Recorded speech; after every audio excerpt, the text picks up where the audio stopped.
Hello everyone, a very good morning, guys. I hope you guys are doing well. Let me check if I am live. Yes, very much live. All right. So, a very warm welcome to everyone. A very good morning to everyone. I hope you guys are doing really well today. And welcome to another class with me, which is Nikki Sinha, where I'll be teaching you Indian history. Yesterday, we covered Buddhism and Jainism from NCRT. Today, again, we will be moving ahead with our history of Mahajanapadas. I'll be giving you a brief timeline. We will be discussing the 16 Mahajanapadas in detail. So, there are a lot of things that I have planned today. So that's what we will be focusing on. And don't worry, guys. आप अगर ये सोच रहे हो, if you're thinking that I've left the topic in between about the previous one, no, absolutely not. That also I will be taking up. That has to be taken up because I've just completed NCRT with you. I will be taking up other topics. I will be taking that Buddhism and Jainism in much more details as well. So need not worry about that at all. Okay. So before we start, I would request everyone to join our Telegram group. The link has been given below. You can also use the scan code to join the Telegram group that you can do. Other than that, why should you join the Telegram group? Because this is where you will get updates regarding the classes. This is where you will get update regarding the classes. This is where you will get your notes. This is where you can contact your teachers. You can clear your doubts and everything like that. And again, before we begin, I would request everyone to like the video, share the video, comment on it if there's anything you like, or if you don't like, we will work on it. And also, guys, do subscribe to the channel because that would really mean a lot to us. And also press the bell notification so that you get notified whenever we post a new video. So chaliye, without further ado, let's start with our lesson. Okay, let's do a brief timeline to understand that what is happening here. Alright, so before I explain the rise of Mahajanapadas, we must know something. That is, we must know about a brief time period. So before I start, let me just tell you about a brief time period here. So let me draw a line. I'm sorry if the line is a little crooked, guys. Now, so guys, we know that we start our history from evolution. Okay, so we start our history from evolution, from human evolution. It is more or less similar for everyone. It is more or less similar across cultures, across civilization.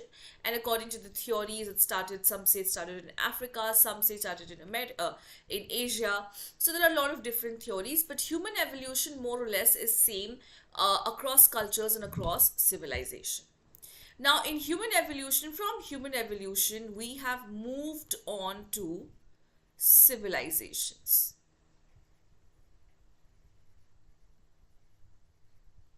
And during human evolution, our economic activity was such that we were very much self-sufficient, right? We were hunters, we were gatherers, but we were self-sufficient. हम जो भी कर रहे थे खुद कर रहे थे. But then we move on to civilizations, where there is differentiation, or you can say there is specialization of labor. Now, what do you mean by that? What do you mean by specialization of labor? Basically, everyone got specialized in their own particular field. All right, everyone had their own particular field in which they had started specializing. So people were farmers, people were goldsmith or blacksmith or metal workers. So everyone had their own specialized job. Now, this resulted in what is known as interdependence, because otherwise the civilizations will cease to exist. Civilizations only exist unless and until, will not exist unless and until there is, what do you call it? There is interdependency. Interdependency is the only thing that will make the civilizations continue. Now, civilizations, we dealt with a lot of aspects, right? We dealt with economy, authority, trade, we dealt with religious aspects, we dealt with writing, seals, a lot of aspects we dealt about. Now we will see from civilizations, all right, the same aspects of civilization, be it our economy, authority, army, law and order. When all of these aspects become bigger, better, and more organized, it will lead to the rise of kingdoms, or you can say it will lead to the rise of empires. That is what we have to focus on in this particular session today. We will focus on empires, we will focus on the rise of empires. Empires like the Mauryas, we will focus on the rise of Guptas. So these are later empires, but in today's class, we will be studying about the 16 Mahajanapadas and in general what was happening in these Mahajanapadas. That's what our focus would be on. So that's what we will talk about today. Now, just a second.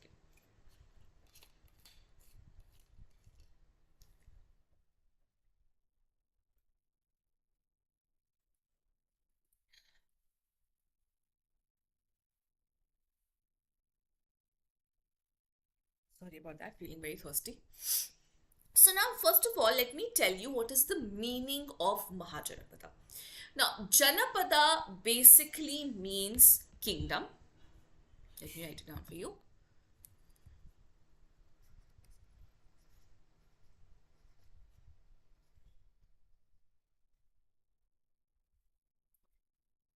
What does Janapada mean?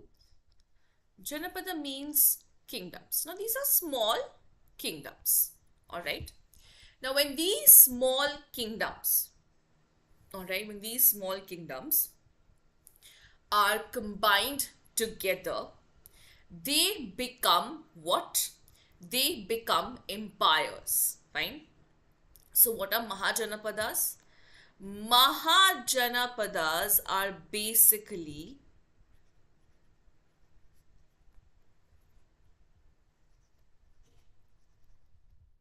kingdoms combined together which become empires. All right. So that's what your Mahajanapada basically means. So Janapada are kingdoms, small kingdoms, and Mahajanapada means the empires, which is small kingdoms combined together. They form an empire for us. All right.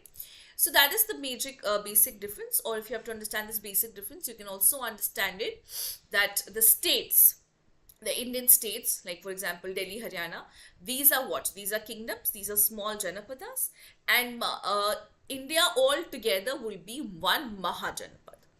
Okay, so that is the basic difference here, and I have already explained the timeline. So without further ado, let's just jump into the chapter. हम लोग फटाफट से chapter पे शुरू करते हैं. चलिए.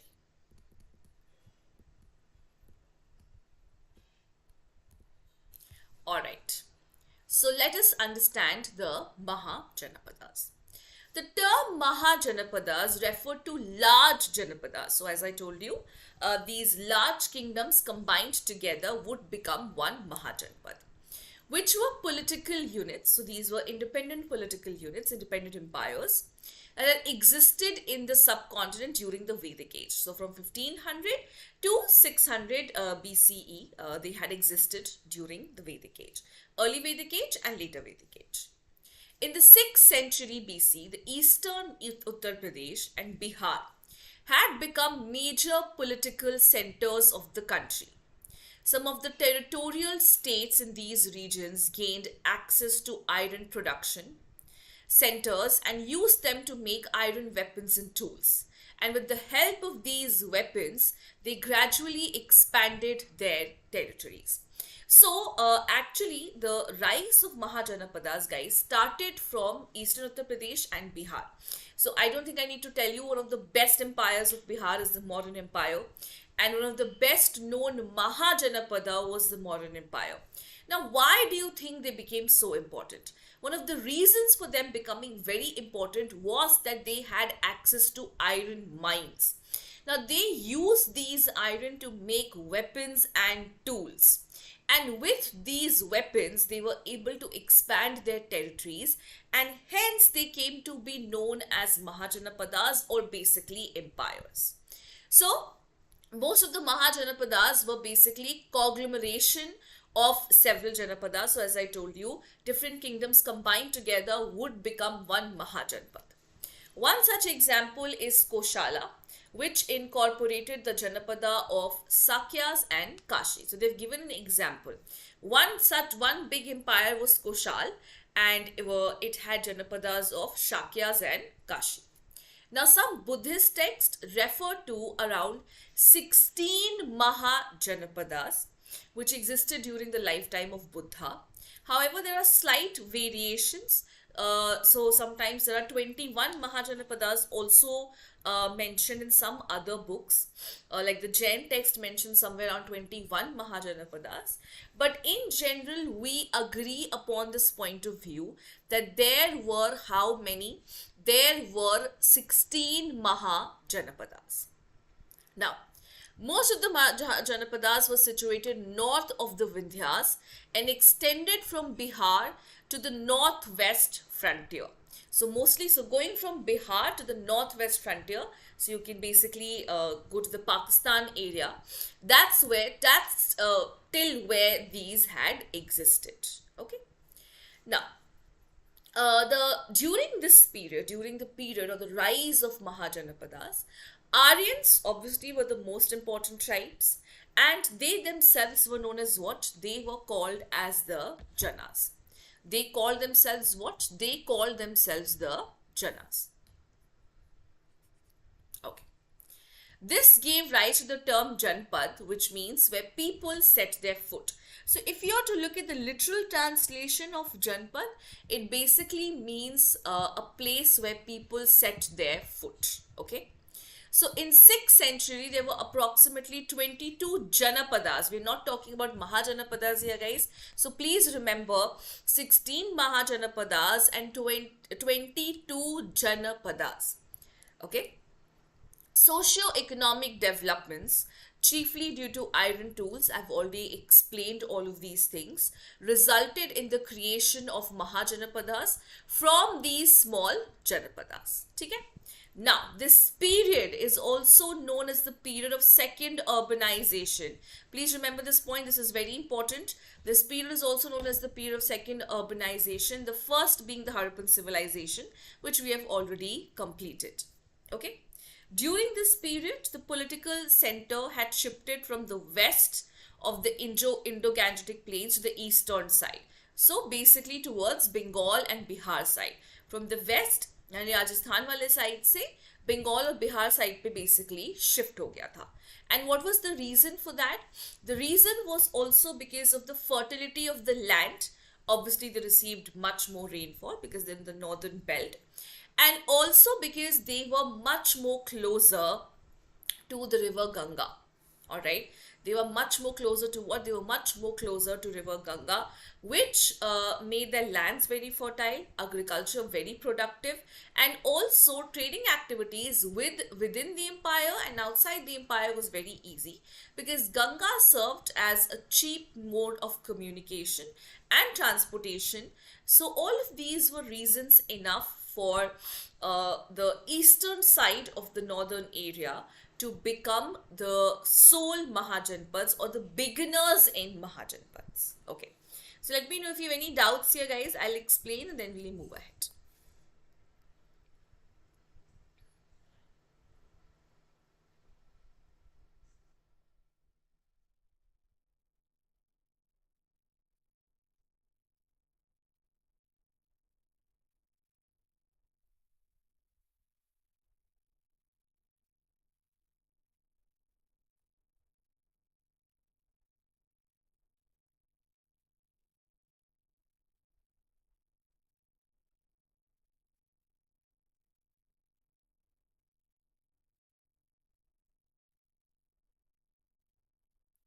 You can drop your doubts in the live chats.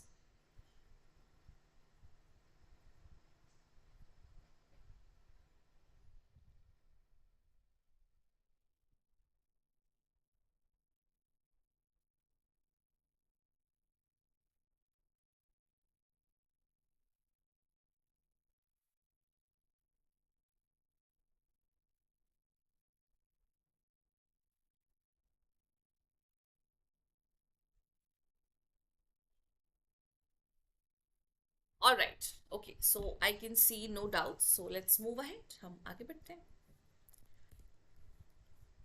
Okay. So now let's try to understand the types of Mahajanapads. Okay.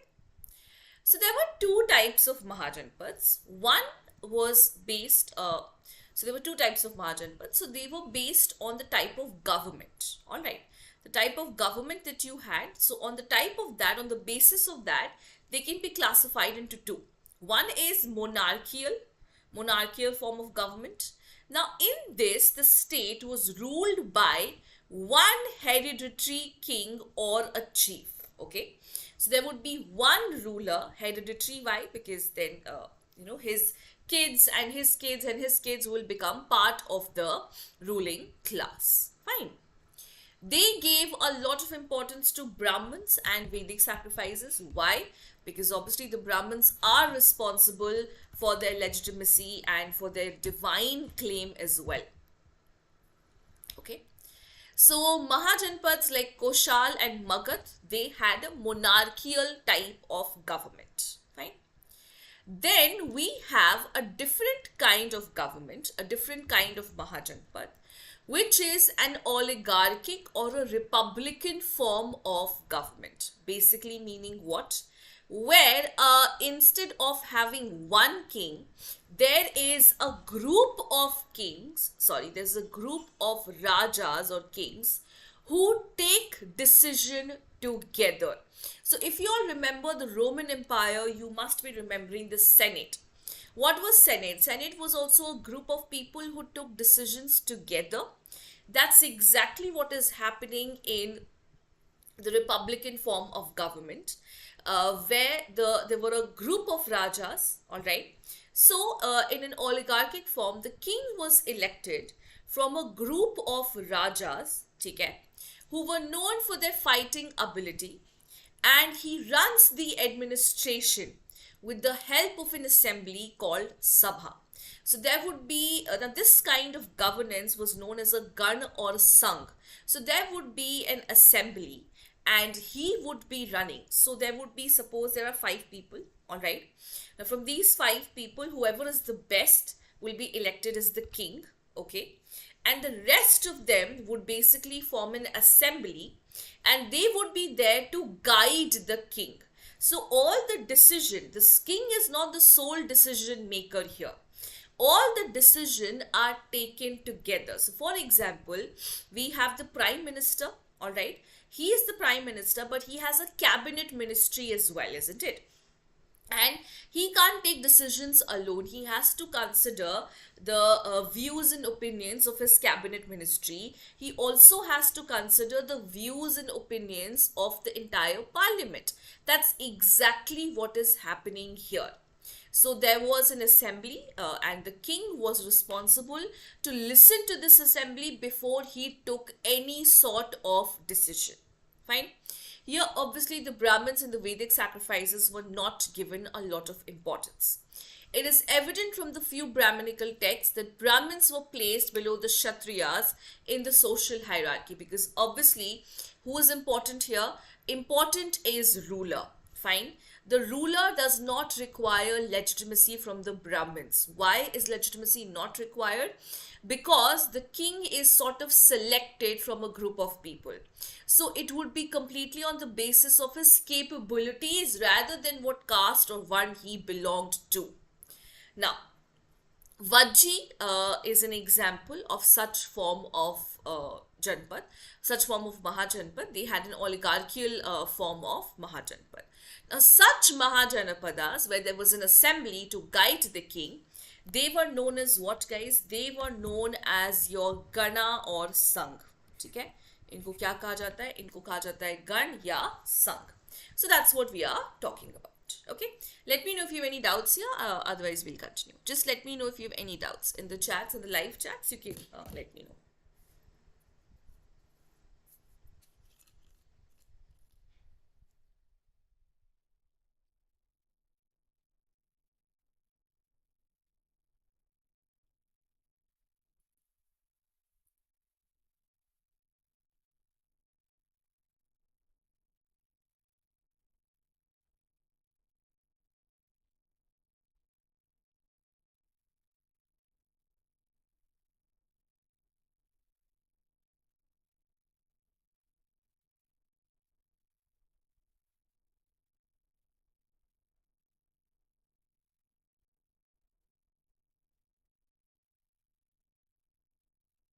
If there's anything that you've not understood, just take a look at all the points, see if there's any point that you've not understood. You can let me know.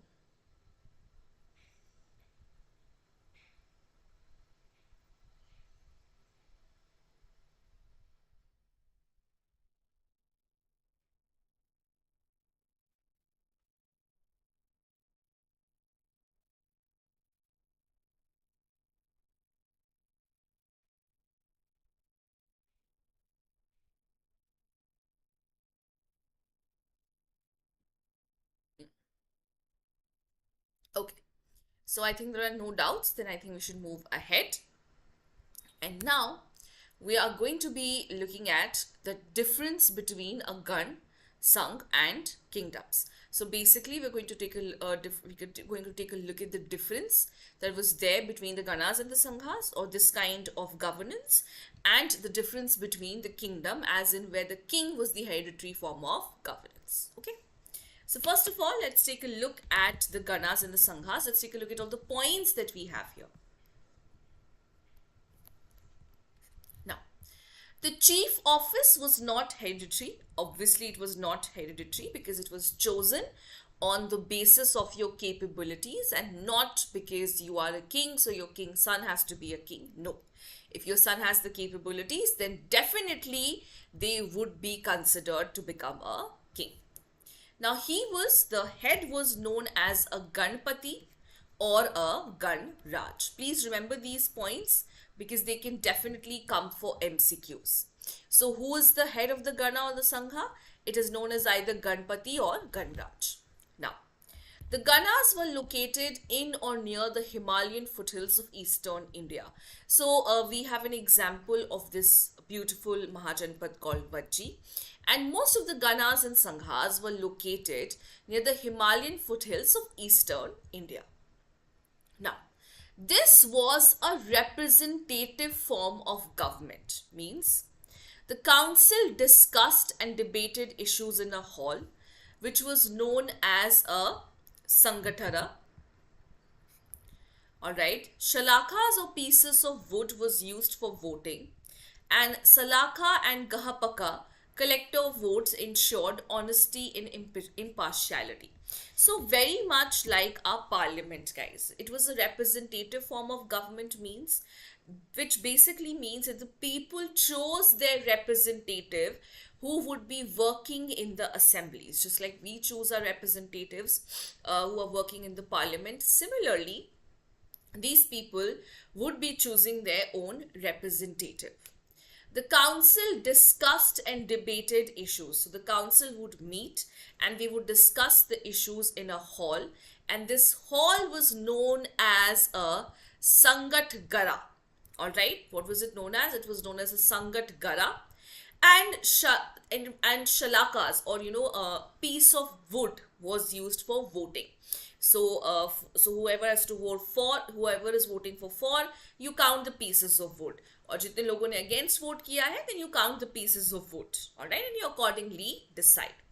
And then we have the Salaka Gahapaka. He's the collector of votes. He would make sure that there was honesty and impartiality, very much like our election commission. I would not very much like our election commission, but yes, what we would expect our election commission to be. Now, The Ganas and Sanghas only had two strata. Fine. Kshatriya Rajkula, which is the ruling families, and Dasha Karamkara, which is the slaves and the laborers. Fine. So the Ganas and Sanghas, in the Ganas and Sanghas, there were only two stratas. One is the Kshatriya Rajkula, which is the ruling families. Alright. Now these ruling families would have the king, they would have the other ruling members of the other rajas, and then there were the Dasha Karamkara, which means people who were there to serve, the slaves or the laborers. Now, Gana Sanghas were obviously much more tolerant than the kingdoms. Now, it is because of this tolerance that Mahavir and Buddha were able to propagate their philosophy in a much more unrestricted manner in the Ganas and Sanghas as compared to the kingdoms. Now, there's also a reason behind that, guys. I'm sure you understand that. If you remember, in the kingdoms, a lot of importance was being given to the Brahmins and the office of the priest. All right, they're also claiming their legitimacy from the Brahmins. So Buddha obviously was against the caste system. He was against the cruel practices of Brahmanism. So obviously he was not allowed to propagate his ideas much more freely in the kingdoms as compared to the Ganas and Sanghas. So Ganas and Sanghas, it was much more free because again, what are they dependent on? They are dependent on your capabilities. They are dependent on your views, your capabilities. They are not dependent on whether you belong to a Kshatriya one or the Vaishya one or the Brahman one. They are not really concerned about that. Okay. Just take a look at all the points. Let me know if you have any difficulty here and then we will move. Otherwise, we'll move ahead.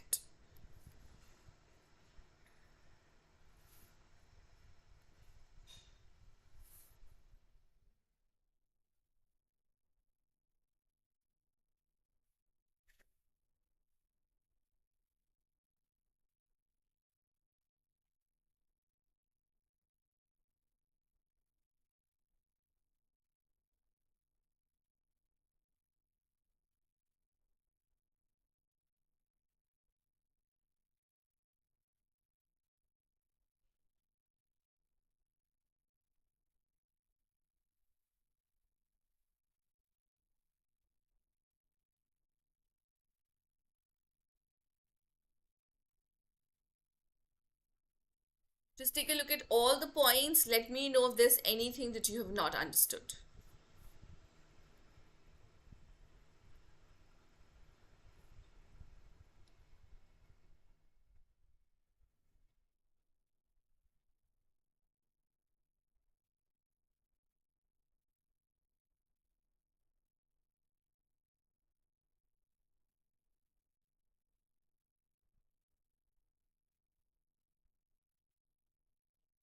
All right.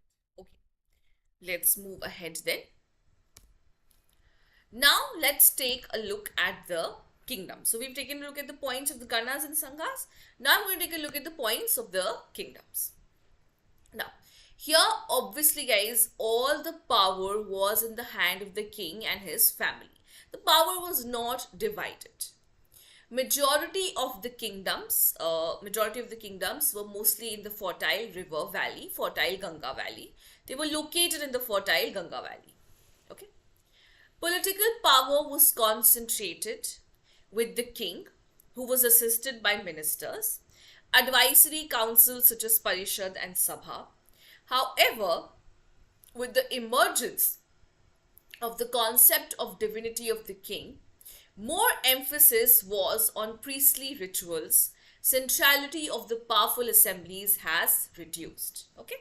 So majority of the kingdoms were living in the fertile river valleys and political power obviously was in the hands of the king.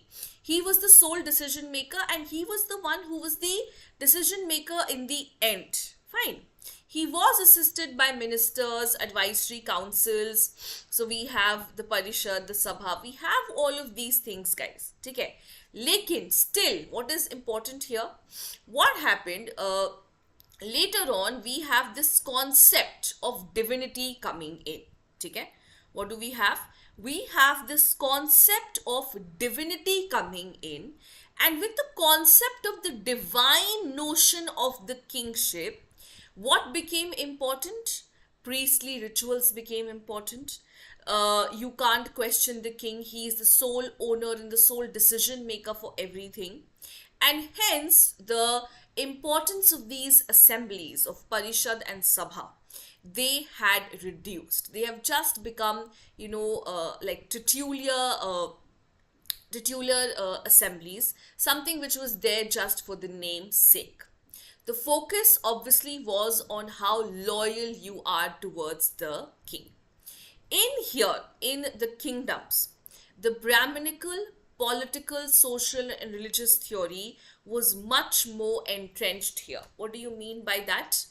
What do you mean what do you mean by this? So basically, all the Brahminical rules and regulations that we had spoken about untouchability, about the rules of marriages, all of those things was much more entrenched, in the sense it was much more uh, prevalent here. It was much more available here. So that's what we are talking about. This is all about the kingdoms. So let me know if you have any doubts, guys. Let me see if I'm live or not. Yes, I'm live. Thank God. मुझे लगा मैं बीच में stream रुक गया. Okay. So this is about the kingdoms. Again, please read all the points. Let me know if there's any doubts here.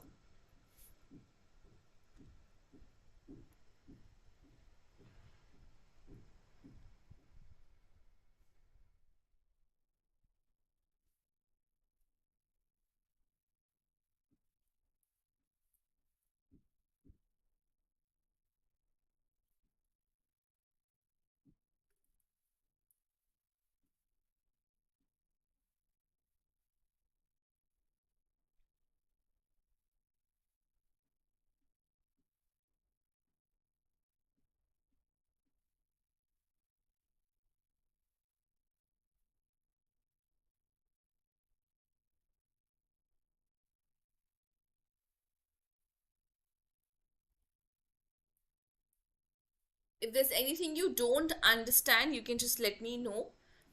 Okay.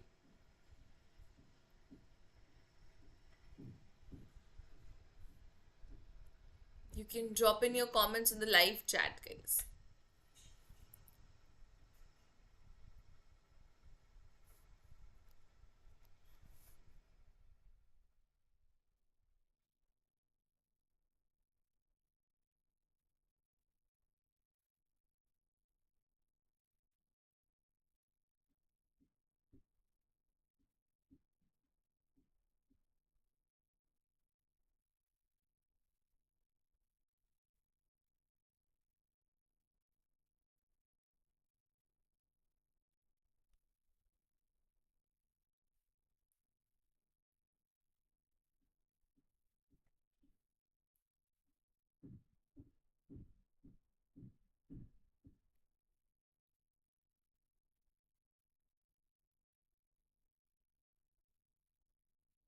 Okay.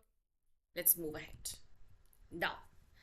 Now comes the most important part, guys. We are going to be talking about the 16 Mahajanapadas.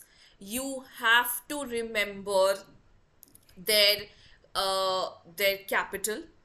You have to remember their present location, where it is presently located. Then I will tell you about the important points. Now, this I think is the most important part of this. I know it's very difficult to learn also at times, but you have to remember them. Okay, so chaliye. Let's talk about the first Mahajanpad, which is Anga. Now, Champa is the capital here. Fine. So what is the capital? Champa is the capital, and present day it is located in Munger and Bhagalpur. Okay, where is it located? It is located in Munger and Bhagalpur. This is the present day location. ये क्या है? ये आज का इसका location है, यानी आज ये कहाँ पे लोकेटेड है? In today's world, it is located in Munger and Bhagalpur. Okay. So Anga finds its first reference in Mahabharat and Atharva Ved. Okay. During the rule of Bimbisar, it was taken over by the Magad Empire. So Magad Empire had also captured Anga. As I told you, it is situated in present day Bihar in West Bengal, Munger in Bhagalpur. Its capital is Champa and it is located at the confluence of Ganga and Champa rivers. So, confluence means where Ganga and Champa river meet. That's where Anga is located, Angraj. So, I'm sure you know that Karan actually was the ruler of Anga. Alright. It was an important commercial centers on the trade routes. So, and merchants sailed from here to Swarnabhumi, which is Southeast Asia. So here what happened, it was an important center, it was an important center for all kind of trading activities, because it is from here that the sailors sailed to Suvarnabhumi, or which is Southeast Asia. Now why Suvarnabhumi, why is it being called so? Because that's because you will find what, you will find a lot of gold here. Okay, so that is the importance of Anga. All right, चलिए आगे बढ़ते हैं. Let's just do a few and then we can discuss the doubts. Then we have Magadh, again, very proud to belong to this Mahajanpad, guys. I am from Bihar. I am from Patna, so the capital city. I'm from Patliputra, actually. So the capitals of Ashoka, the capital of the Magadh Empire. So Magadh, all right. So now the capital was either it was Girviraj, all right, sorry, Girivraj, or later it was basically Rajgiha, and finally it was also Patliputra. Later on, from the 4th century BCE, they had shifted the capital to Patliputra because it was located on the Ganga river. It is located directly on the Ganga river, and communication was obviously easy. Magadh finds its mention in Atharva Ved, and it is located very close to Bihar, again divided by the Champa river. So Champa and Ganga are two important rivers. Later, Magadh became the center of Jainism, and the first Buddhist council was held in Rajgir.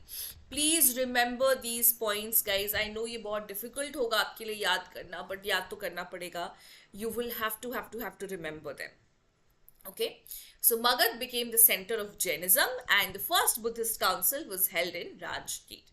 Okay, so again, I don't think I need to tell you about it, that how Buddhism became a very important religion in Magadh. Why? Because Ashoka was a huge supporter of it. All right.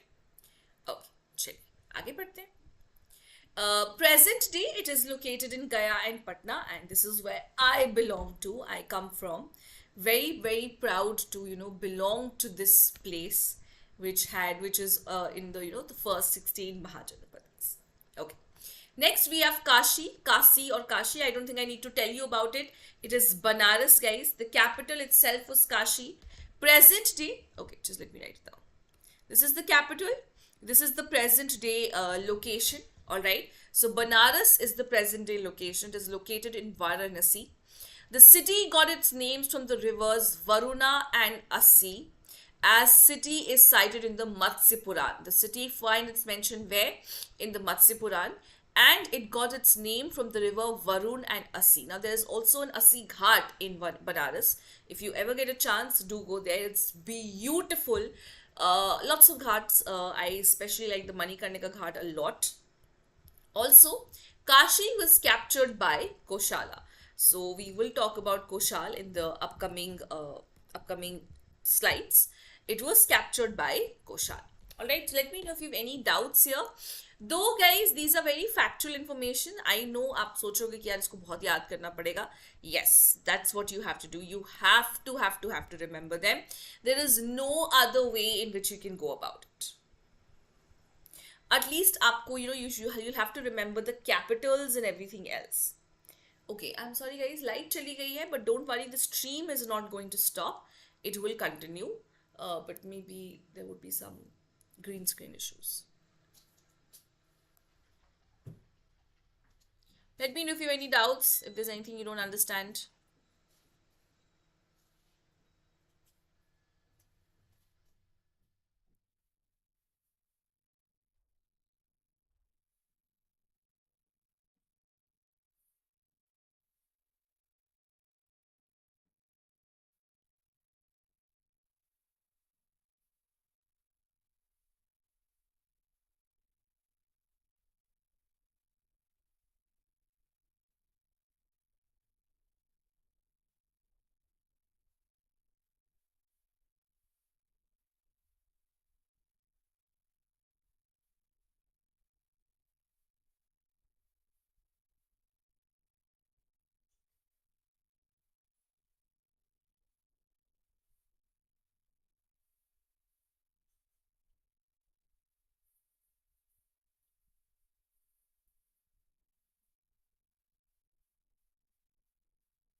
All right, let's move ahead.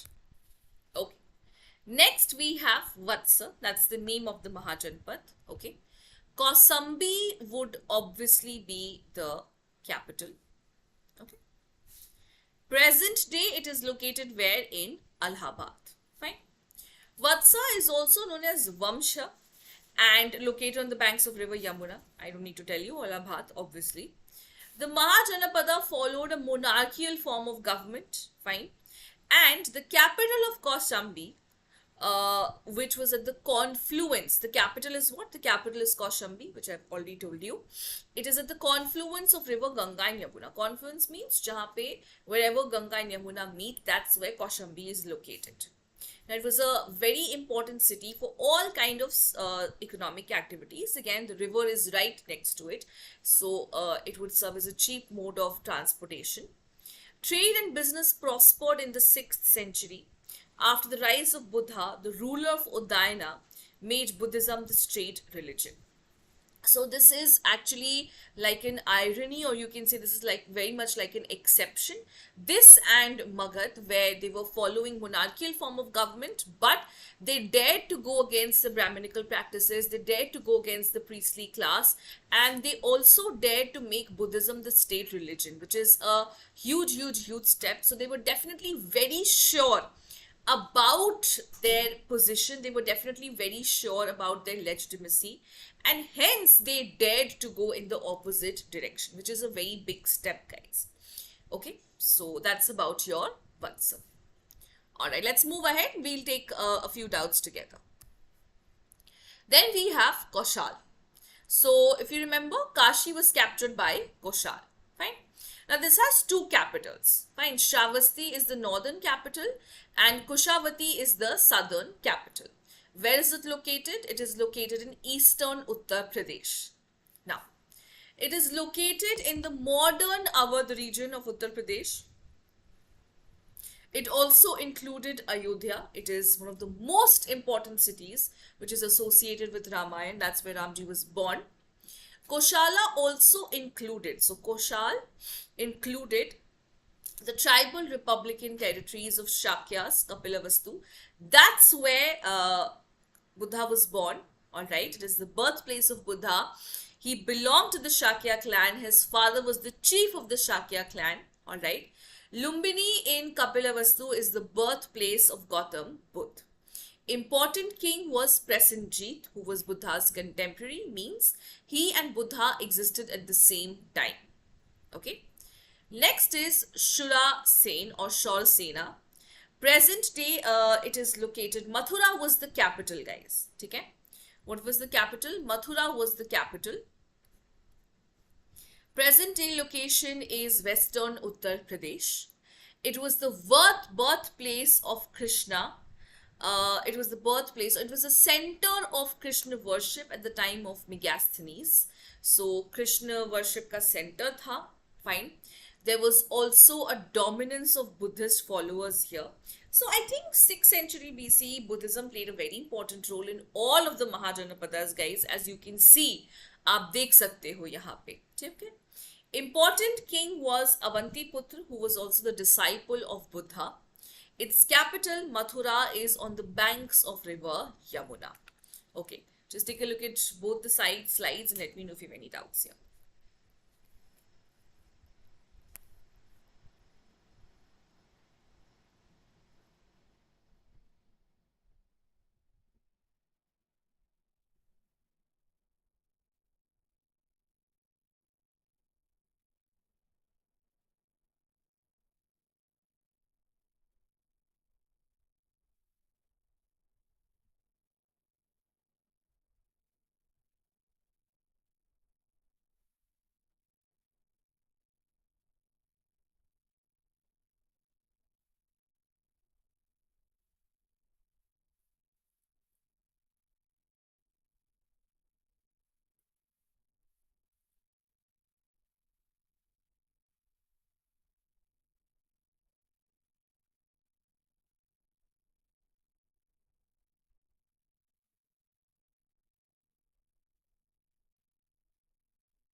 Okay.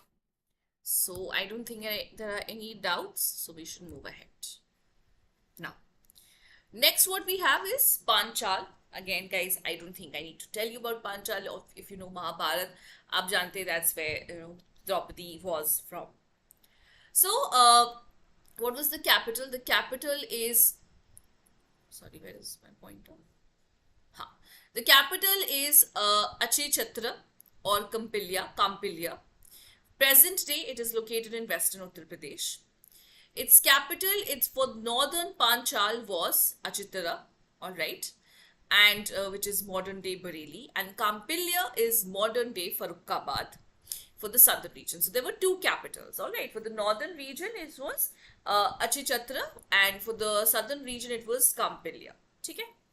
The famous city of Kannauj was situated. The famous city of Kannauj, that's where Jaichand belonged to, who was the जो ससुर जी थे father in law थे पृथ्वीराज चौहान की. He was also the one who uh, betrayed him and asked Ghori to capture him, and that's how we have the start of the slave dynasty. All right. So the famous city of Kannauj, also it is the center of all kind of activities, and also Harshvardhan, one of the greatest rulers of ancient India, he also was his capital was actually in Kannauj. All right. Later, the nature of governance shifted from monarchy to republic. So they had a monarchical form of government, all right. But later it shifted to a republic form of government, which is the Gana and the Sangh. Then we have Kuru again. I don't think I need to tell you about it. I'm sure you've heard this name a number of times if you've seen Mahabharat. All right. The capital was Indraprastha. Present day, it is situated in Meerut and southeastern Haryana.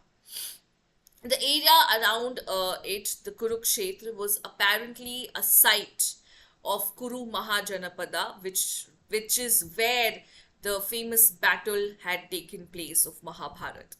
It moved to a republican form of government. So initially, it had a monarchical form of government with one king being at the helm, which is Dhritarashtra. And then we have a monarchical form, then we have a republican form of government.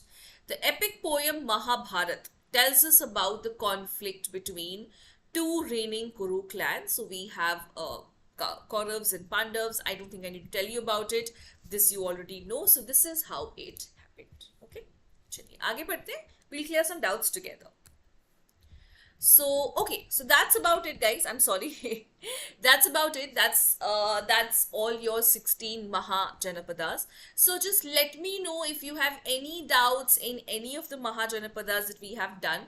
You can just take a look at them from the very beginning.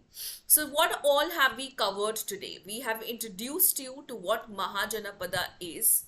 We have introduced you to the different forms of Mahajanapadas, which is monarchical and Ganas and Sanghas. Then I told you the difference between Gana and Sangha. I have also explained what? I have also explained all the 16 Mahajanapadas. You have to remember the Mahajanapad, the capital, where is it located in present day, and some of its features also you must remember. All right. So,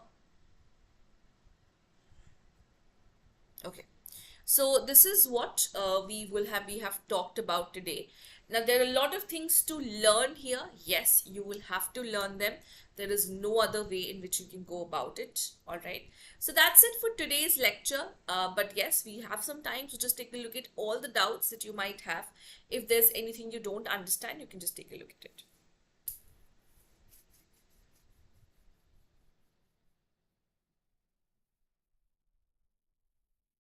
Just go through all the slides and let me know if there's anything you don't understand.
Alright, guys, so that's it for today's lecture.